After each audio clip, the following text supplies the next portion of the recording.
പിന്നെ മറ്റൊരു ന്യൂസാണ്, ഇന്ത്യ സഖ്യം തകർന്നു, കോൺഗ്രസിനെ ഒഴിവാക്കി മമത മുന്നണിക്ക് നീക്കം. അത് പ്രധാനമന്ത്രി നരേന്ദ്രമോദി അധികാരത്തിൽ നിന്ന് പുറത്താക്കാൻ ലക്ഷ്യമിട്ട് കൊട്ടിഘോഷിച്ചുകൊണ്ട് വന്ന ഇന്ത്യ സഖ്യം സമ്പൂർണ്ണ തകർച്ചയിലേക്കെന്ന സൂചനകൾ. അപ്പോൾ പ്രധാനമന്ത്രി നരേന്ദ്രമോദിക്കെതിരെ എന്തുവാ അധികാരത്തിൽ നിന്ന് പുറത്താക്കാനായിട്ട് ലക്ഷ്യമിട്ടുകൊണ്ടാണ് ഇന്ത്യ സഖ്യം പൂർണ്ണമായി കുറേ പരിശ്രമിച്ചുകൊണ്ടിരുന്നത്. അപ്പോൾ അവർ ഇപ്പം തകർച്ചയിലേക്കാണെന്നാണ് സൂചനകൾ. ബംഗാൾ മുഖ്യമന്ത്രി മമതാ ബാനർജിയുടെ നേതൃത്വത്തിൽ കോൺഗ്രസ് ഇതര പ്രതിപക്ഷ മുന്നണികൾ സജീവമാക്കാനുള്ള നീക്കം ഇന്ത്യ സഖ്യത്തിലെ ഘടകകക്ഷികൾ ശക്തമാക്കി. അപ്പം ബംഗാൾ മുഖ്യമന്ത്രി മമതാ ബാനർജിയുടെ നേതൃത്വത്തിലുള്ള കോൺഗ്രസ് ഇതര പ്രതിപക്ഷ മുന്നണി സജീവമാക്കാനാണ് ഇന്ത്യ സഖ്യത്തിലെ ഘടകകക്ഷികൾ ശക്തമാകുന്നത്. അപ്പോൾ കോൺഗ്രസിൻ്റെയും രാഹുലിൻ്റെയും നേതൃത്വത്തിനെതിരെ പരസ്യമായ പോരിലേക്കും ഇന്ത്യ സഖ്യകക്ഷികൾ മാറിയതിൻ്റെ പിന്നിലെ കാരണവും ഇത് തന്നെയാണ്. അപ്പം BJPയെ പരാജയപ്പെടുത്താൻ മറ്റൊരു കൂട്ടായ്മയ്ക്ക് നേതൃത്വം നൽകാൻ മമതാ ബാനർജി തയ്യാറാണെന്ന് തൃണമൂൽ നേതാവ് കുനാൽ ഘോഷ് പറഞ്ഞു. അപ്പോൾ BJP പരാജയപ്പെടുത്താൻ വേണ്ടി മറ്റൊരു കൂട്ടായ്മയ്ക്ക് നേതൃത്വം നൽകാൻ തയ്യാറാണെന്ന് തൃണമൂൽ നേതാവ് മമതാ ബാനർജി തയ്യാറാണെന്ന് തൃണമൂൽ നേതാവ് കുനാൽ ഘോഷ് പറഞ്ഞു.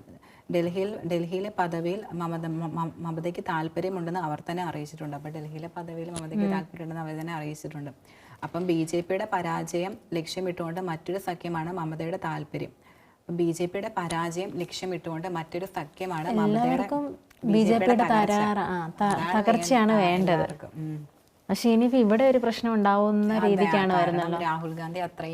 രാഹുൽ ഗാന്ധിയും മമതയും രണ്ടുപേരും ഇന്ത്യ സഖ്യം കാരണം കോൺഗ്രസ് ഇപ്പം ഇലക്ഷനിലൊക്കെ ചെയ്യുന്നത് അത്രയും വോട്ടുകൾ കിട്ടുന്നത് തന്നെ എന്ന് പറഞ്ഞാൽ ഇന്ത്യ സഖ്യം ഒരുമിച്ച് നിൽക്കുന്നതുകൊണ്ടാണ്. അപ്പോൾ കോൺഗ്രസ് ഒറ്റയ്ക്ക് മത്സരിക്കുകയാണെങ്കിൽ എന്താണെങ്കിലും കോൺഗ്രസിന് ജയിക്കാൻ പറ്റത്തില്ല, BJPനെ ഒരിക്കലും പരാജയപ്പെടുത്താൻ പറ്റില്ല. അപ്പോൾ ഇങ്ങനെ ഒരു പ്രശ്നം വരുമ്പോഴത്തേക്കിനും ഇന്ത്യ സഖ്യം കോൺഗ്രസ് ഒറ്റയ്ക്ക് ഇന്ത്യ സഖ്യം നിൽക്കും, കോൺഗ്രസ് ഒറ്റയ്ക്ക് മത്സരിക്കേണ്ടതായ സാഹചര്യം വരും. അപ്പം BJPയുടെ അപ്പോഴത്തേനും ഇന്ത്യ സഖ്യത്തിനുള്ളിലാണെങ്കിലും ബംഗാളിൽ തൃണമൂലാണ് BJP പരാജയപ്പെടുന്നത്. ഓക്കെ, അപ്പോൾ ഇന്ത്യ സഖ്യത്തിനുള്ളിൽ തന്നെയാണെങ്കിലും തൃണമൂലായിരുന്നു BJP പരാജയപ്പെടുത്തിയത്.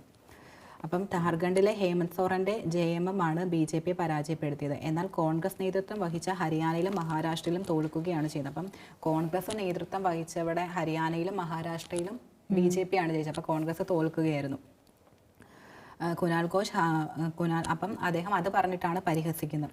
ഈ സാഹചര്യത്തിലാണ് ഇന്ത്യ സഖ്യത്തിലെ വിവിധ പാർട്ടികളുടെ നേതാക്കൾ മമതയെ നേതൃത്വത്തിലേക്ക് നിർദ്ദേശിക്കുന്നതെന്ന് തൃണമൂൽ നേതാവ് പറയുന്നു.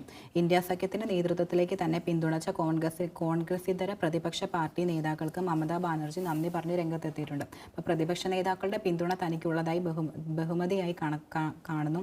എല്ലാവർക്കും ആയുരാരോഗ്യം നേരുന്നതായും അവർ ആരോഗ്യത്തോടെ ഇരുന്നാൽ അവരുടെ പാർട്ടികളും നന്നായിരിക്കുമെന്നും മമത പറഞ്ഞു. പൂർവ്വ മേദിനിപുരിയിലെ ചടങ്ങിൽ സംസാരിക്കവെയാണ് മമത തന്റെ നിലപാട് വ്യക്തമാക്കിയത്. ഓക്കെ, അപ്പോൾ എന്താണേലും പ്രശ്നത്തിലോട്ട് പോകുമോ അതോ നല്ല രീതിക്ക് കോൺഗ്രസ് മിക്കവാറും ഇങ്ങനെ ഒരു നിലപാട് അവിടെ എടുക്കുകയാണെങ്കിൽ കോൺഗ്രസിന് മിക്കവാറും ഒറ്റയ്ക്ക് അല്ലെങ്കിൽ പിന്നെ രാഹുൽ ഗാന്ധി മാറിക്കൊടുക്കണം.